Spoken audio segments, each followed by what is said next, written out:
এটা রাজনৈতিক ইস্যু থাকবে, আমাদের কোনো রাজনৈতিক ইস্যু নেই। তাদের রাজনীতিকটা তারা করবে। এটা তো দিল্লি কথা বলবে, ত্রিপুরা লোন পাবে না কি পাবে, গ্যাটার পাবে, এটা দিল্লির সঙ্গে তারা কথা হয়েছে। এটা মোদিজি জানে, আমাদের কি কয় দিল্লি জানে, অমিত শাহ জানে।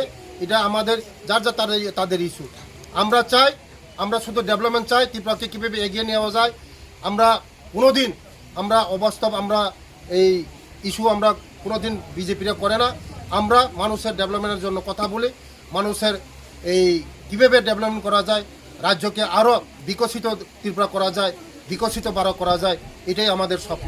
তো টিটিসি আমাদের বিজেপির ইস্যুই তো টিটিসি। আমরা 50টা সিট চেয়েছি, গ্রেটার ত্রিপুরা ল্যান্ড আর ত্রিপুরা তাদের দাবি, এটা আমাদের দাবি না।